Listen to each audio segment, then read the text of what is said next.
Well, hello everyone. So this is my presentation for the SLA course. It deals with parental beliefs as a part of social aspects of second language acquisition. I regard this as a crucial yet rarely investigated area in SLA study. So first of all, let's see this one. What last week we mentioned as the inventory of every investigation of every aspect, and this is the road so far. The social aspects of SLA.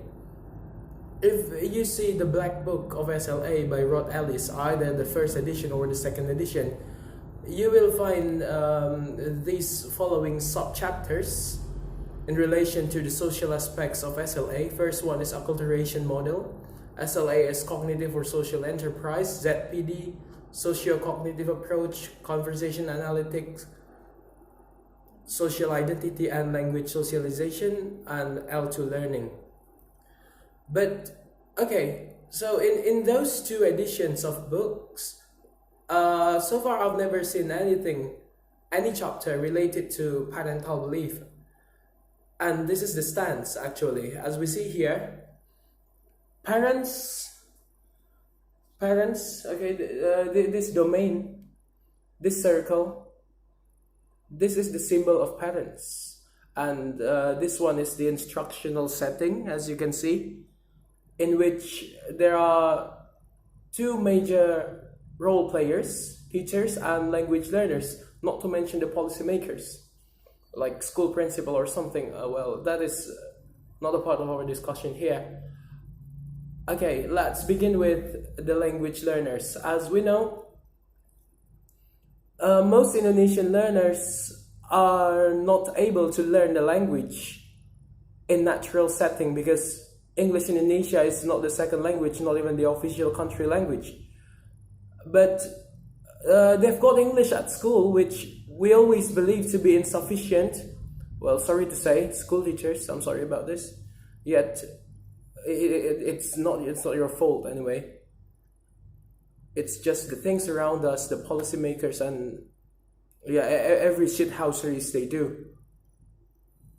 So language learners in Indonesia, especially young learners, require an extension, let's say an extra lesson outside school to prepare them to be able to communicate in English and engage in any sorts of international meetings. Here, of course, it is an instructed learning. The debate about whether learning is different from acquisition, whether learning is instructed and acquisition is natural, that is no longer relevant for us to discuss, I think. Because even in instructional setting, acquisition can just happen, just like accidental learning. So here, we talk about language learners and we talk about the teachers. Later, we will find out that they are actually influencing each other, and everyone here actually holds on certain kinds of belief. But most importantly, let's see the first theory here. Social context. Yes, this is the place where you live or where you work. Of course, children do not work, I understand. What about, let's say, the environment of adult learners, ESP course takers? They work. The environment where they live and work will actually affect how successful they are in L2 learning. Well, let's say, for example, someone works as TKW in Australia, then somehow as she returns back to Indonesia, she has become much more able and much more proficient than a person who had already studied English in instructional setting for several years, even for a decade, by the time she left the country. Well, so determining opportunities to engage with L2 and influencing their motivation, it can be increasing, can be decreasing. That's what Rod Ellis mentioned in his newest book. I didn't know if this theory existed in the first edition. I haven't got the book anyway. Right. So SLA research, let me mention, let me quote from Brian Tomlinson. He clearly mentioned that SLA research have very much disappointing, especially when it cannot be brought into practical matters like language teaching, techniques, or even material development. It's been very disappointing because it gets more abstract as the time goes. Rather than being more practical, the researchers tend to deal with the more abstract aspects as the day goes. Alright, so here, to make it more significant and more meaningful, Butler in 2013 suggested that it's important for us to insert the socio-economic dimension in theorizing. Okay, in theorizing, note that here, in theorizing SLA. So we can't separate SLA from the socio-economic dimension. Socio-dimension here means any dimension involving people and social interaction. Of course, in interaction, there are many driving factors and influencing ones to make the research more meaningful. So let's get rid of the cognitive SLA. Let's go to social SLA this time. Here, parents, in relation to the socioeconomic background, their presence cannot be neglected. And for sure, they influence their children's learning in such a way, I don't know whether directly or indirectly.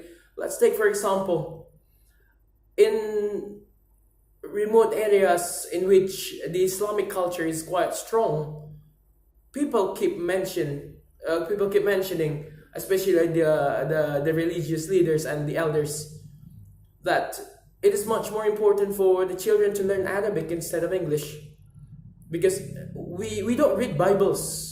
English is the language of Bible. English is the language of the Christian. So as we are Muslims, we don't need to learn such language. Well, this is very much disappointing, and I have to say that this is rather embarrassing. This is counterproductive. Disregarding the religion, disregarding this kind of faith, I think language is a neutral thing. But of course, parents and anyone holding firmly to that kind of belief will affect the learners. When children are indoctrinated that learning this kind of language is sinful, you can imagine maybe the child will later not want to enter a language classroom, or maybe they have a they become very prejudiced in perceiving anything their English teachers say. So yes, parents, directly or indirectly, and the impact on the child's education cannot be predicted, as it is multifaceted. So let me borrow Pak Raja's term.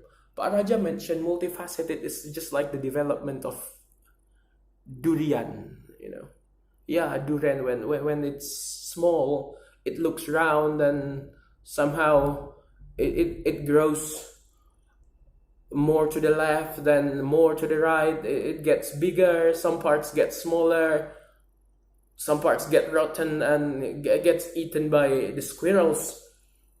That way, that's what he mentioned. Alright, so multifaceted impact. But still, it is one of the factors in L2 development, especially among young learners. According to Gartner, 1985, parental beliefs and attitudes. So let's explore further here. Parents.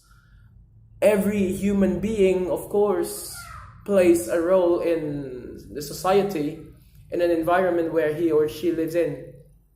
And yes, such role can only be played when this person is actively involved in any sort of interactions.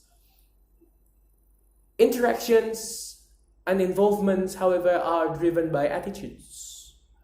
If you don't like something, if your attitude is very much in contradiction to something, then you are not likely to feel happy to get involved in an activity. Just like me, I don't like birthday party. I don't like party. Any kind of party. Birthday, wedding party, I don't like both. So I wouldn't attend such event. That's how involvement is influenced by attitudes. However, if we investigate further, what shapes your attitudes? It's nothing else but beliefs. Yes, so our customers here, the parents, actually play their roles. They are involved in their children's learning process in many ways. And of course, they have certain attitudes. I'm sure that certainly you've heard tons of grumbling and loads of complaining from parents, especially in relation to the COVID-19 pandemic, that children have to learn at home and it is really stressful for the mother. I get mad sometimes. I slap my daughter. Oh my. It's their attitude. Because all they want is perfection. They believe that learning should have a perfect result in the end. Any flaw, any single flaw in the homework is an embarrassment. That's the belief they have. And it results in such an abusive attitude when they are involved in helping children doing their project at home. So instead of playing their roles as learning nurturer, they play their roles as, I don't know, as a tyrant perhaps. They become very abusive. Wrong belief will result in wrong attitude, negative involvement, and in insignificant role, or simply we call it let's say a wrong role. They will not play the role they are supposed to play. Parents are our customers, so we should take time to know our customers in order to ascertain what they want for their children. It's funny, later I will reveal some studies conducted in South Korea and Asian countries. Don't get surprised if parents are actually obsessed with test scores. Some of them even believe that the success of learning when the child is able to enter Harvard at the age of 15, being such a prodigy, it brings a pride to the family. That's somewhat wrong. So yes, accurate and inaccurate beliefs about language acquisitions and development can positively or negatively impact the English language instruction. This is according to Douglas Brown in his what edition? Second edition, Teaching by Principles, 1995. I haven't got that book. I downloaded this one from the internet. Well, the last one here, however, ELT preparation programs for young learners, teachers. Yeah, this is what we are. What we were undergoing years ago. The S1 program, bachelor's program, does not actually take into account how language teachers, well, perhaps you cannot see it clearly, pardon my books. I put them there, yeah. The preparation program for the teachers does not take into account how language teachers of young learners could work effectively with parents of pupils. This is according to Caroline Lindsay, 2005, in her book, not her research.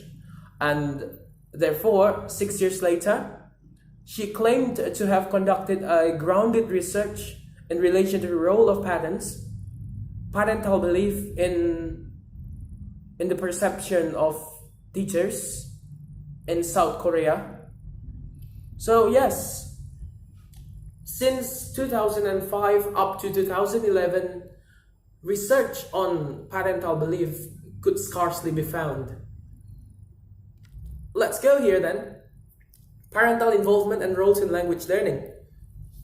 These are, I don't know, I would like to say that involvement is more like noun and roles are more like verb. So these are involvement and these are roles.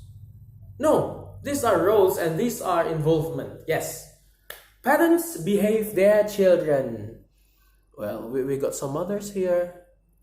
You've experienced this, I'm sure. You manage dilemma, just like when the child mentions, Mom, my English teacher explains grammar all the time and I'm sick of being in her class. I don't want to go to the class anymore. Yet, language, English as global language nowadays is very much required. And this child will go to university next year. What would you do as the mother to manage such dilemma?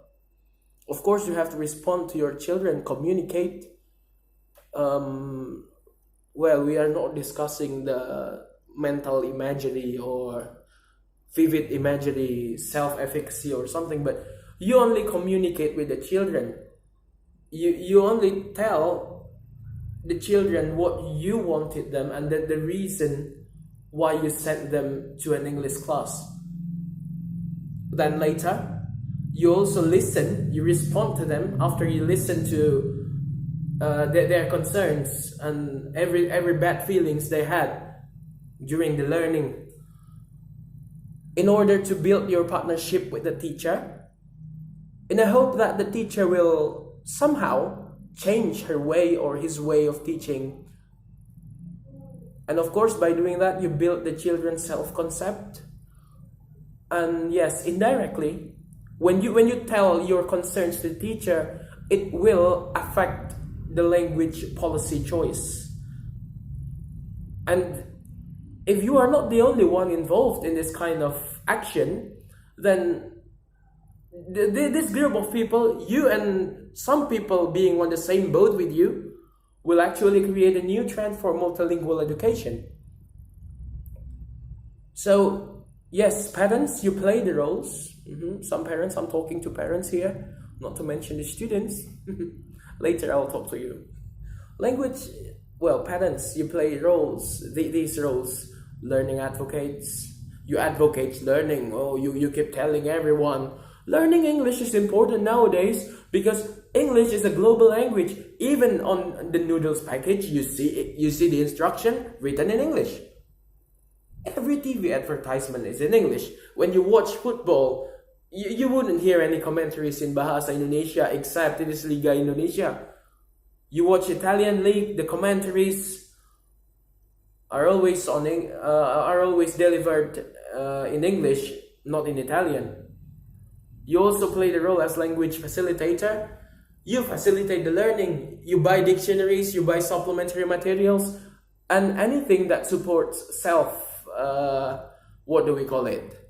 Self-learning, extensive reading, or whatsoever that is at home. By playing that role, you are automatically a teacher's collaborator. When you are able to speak the target language your child is actually learning, you can also play the roles of learning advisors. You advise on how things should be. Maybe you can give feedback, correction, though you might not be heard. Just like some cases when, that's what we discussed last week or a few weeks ago, I didn't remember, when we were in N building. And you also play the role as learning coercers, means that when your children do not want English, you can be a little bit harsh. You force your children, and at the same time, you nurture them. Okay, so this is the main topic, almost 20 minutes. I've been talking for almost 20 minutes to come to the most important part of this presentation. So, first one here, parental belief.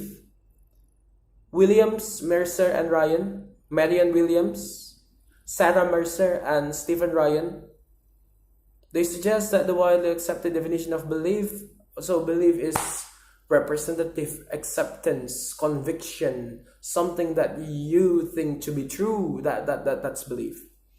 However, it is not such an accurate definition. Belief is a continuum. Okay, it's a continuum from slight hunch to firm conviction. So belief here is not static. It is not a built-in thing. It is not a ready-made thing. It is something that evolves within your mind. At first, people might think that being a teacher is easy. Let me give you an example from that.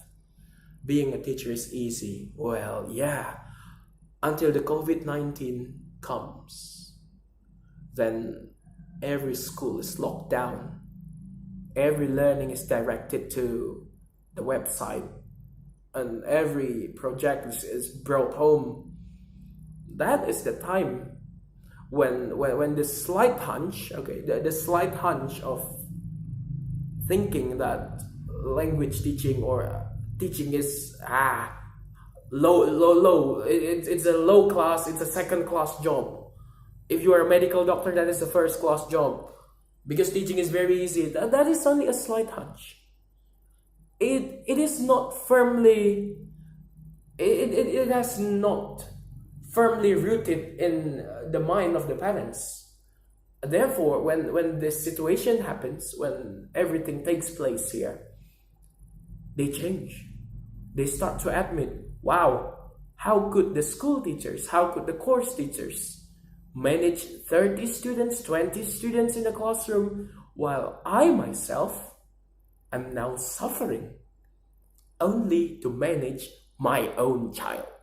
My child does not want to sit, does not want to listen, even doesn't want to do the work. Complaining all the time. So, before it turns into a firm conviction, belief can somewhat be changed. How? By the community, society, and culture. Moreover, when we come to a more educational term, a situational view of belief implies that school classroom experience, interactions, changes in cognition, may influence the beliefs. Schools, classrooms, yes, these are the two places where teacher and parents can interact. When you have a chance to talk to parents, it's your chance to change their beliefs and to detect anything wrong that is intoxicating and going in their minds. It creates experience, believe me. Once they have the experience of talking to you, they receive input from you as teachers, from us, during our interactions, our input will somehow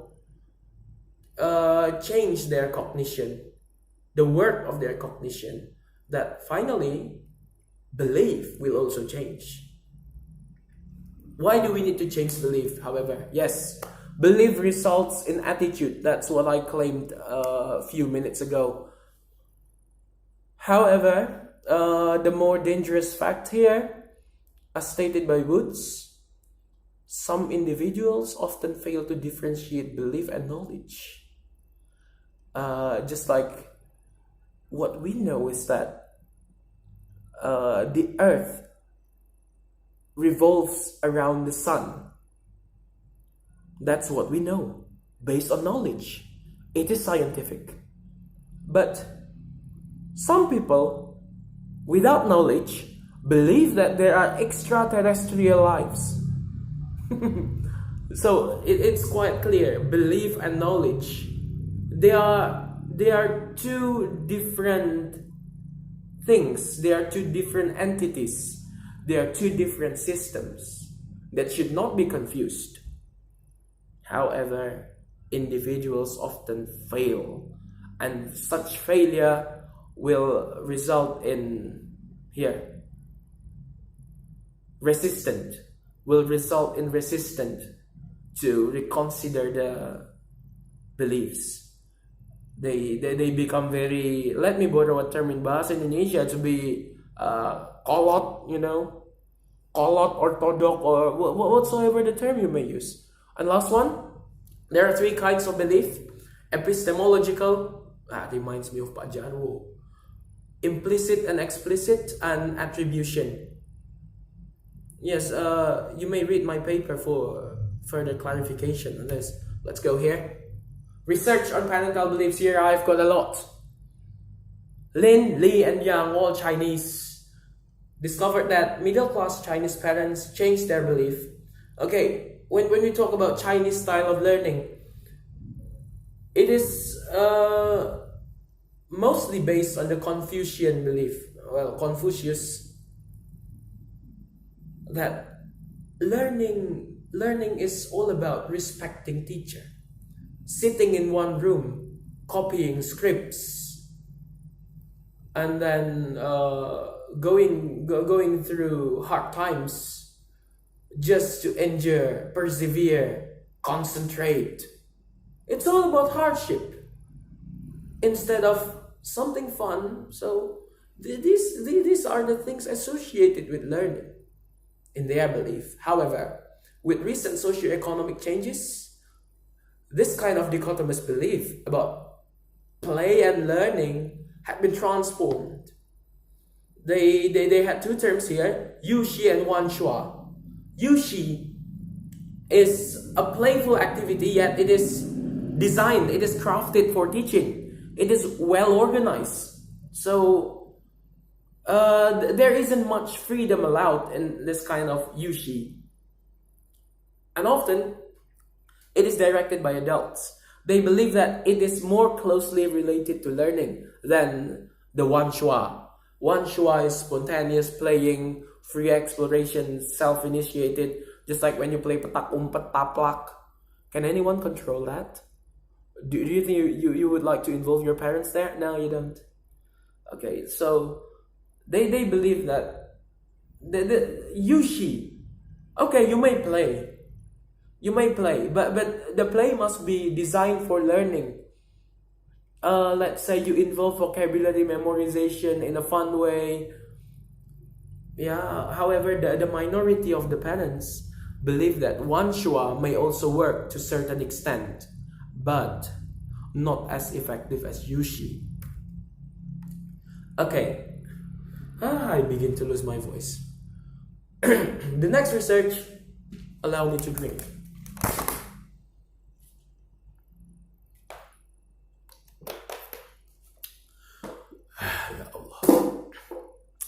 Okay, the next one, Chi and Rao, and their investigation of attitude of parents in rural China. This is not mainland, this is rural China. It's not Wuhan anyway. They believe that the responsibility of teaching rested entirely with teacher.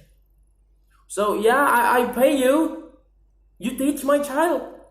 If you don't do it properly, then I will get mad.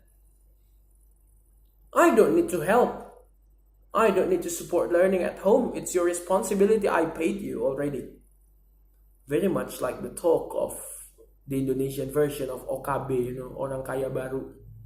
They like to talk that way. Uneducated parents. Yes, this kind of belief, okay, this is the belief. Learning is teacher's responsibility.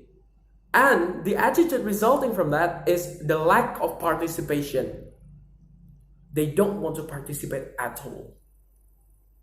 Despite some other studies suggesting that their lack of participation is not due to their ignorance, but it is due to their inconfidence. I don't speak that language, so my participation, my involvement in helping my child learning is more likely to result in misunderstanding. I add extra stress for my child, some kind of that. Evans here and Choi found that parents in Hong Kong hold on the belief that proficiency is linked with material success and prosperity. So yes, this is not international orientation for sure.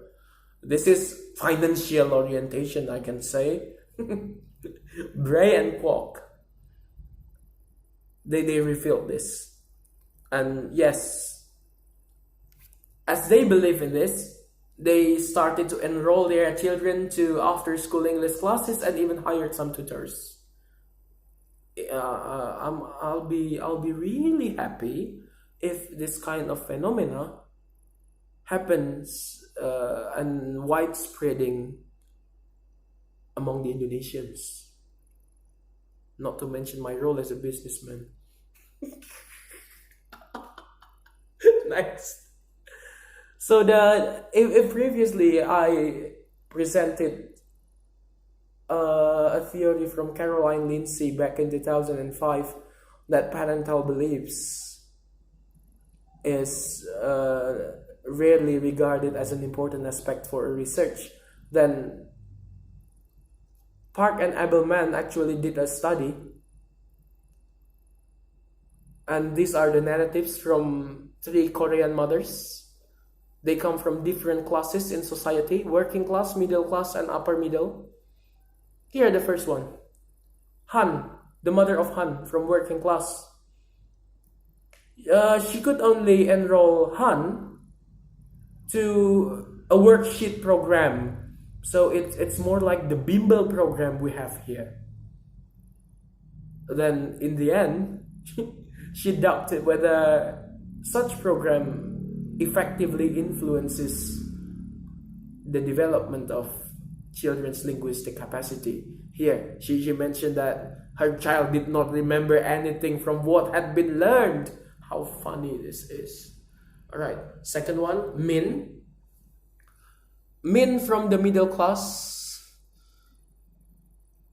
Okay, she stated, the mother stated that most mothers did not understand creativity and that the fact education is slow process. The middle class is somewhat more open to the modern principles of education.